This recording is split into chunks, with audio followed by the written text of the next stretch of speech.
وہ لیگی ہو، انصافی ہو، جج ہو، جرنیل ہو یا بی بی کا دلارا ہو، سولی پر چڑھا دو جس سے ملت کو خسارہ ہو۔ 1857 کی جنگ آزادی سے لے کر تقسیم ہند تک اور پھر قیام پاکستان سے لے کر اب تک نواب، وڈیرے، جاگیردار ہم پر قابض رہے، پھر ان کی اولادیں اور پھر ان کی اولادیں ہم پر حکومت کرتی رہیں۔ ان تمام نسلوں نے ہم پر حکومت کی جن کو عام آدمی کے مسائل کا ادراک ہی نہیں ہے۔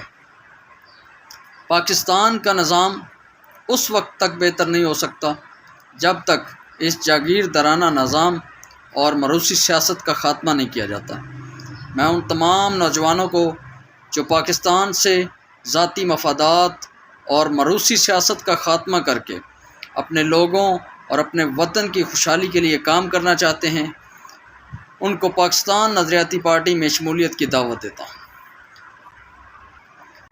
آئیں مل کر پاکستان کے سیاسی میدان سے ان لٹیروں اور ریاست کے مفادات پر ذاتی مفادات کو ترجیح دینے والوں سے پاک کریں۔ خاص الخاص پاک پتن، عارف والا اور قبولہ شریف کے پڑھے لکھے اور باشعور نوجوان پاکستان کو ایک خود مختار ملک بنانے میں شہید حیدر سیالوی کا ساتھ دیں۔ پاکستان نظریاتی پارٹی نوجوانوں کی واحد نمائندہ جماعت ہے۔ آنے والے انتخابات میں پاکستان نظریاتی پارٹی 70% ٹکٹ نوجوانوں کو دے گی، جو کہ اس جاگیردارانہ نظام اور موروثی سیاست کے خاتمے میں ایک انقلابی قدم ہوگا۔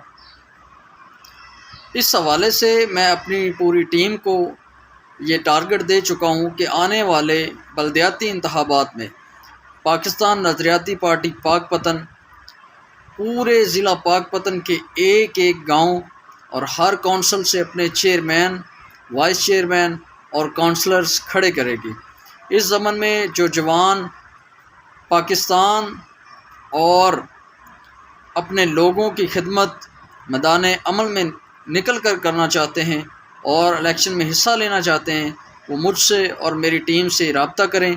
پاکستان نظریاتی پارٹی آپ کو ٹکٹ بھی دے گی اور آپ کو سپورٹ بھی کرے گی۔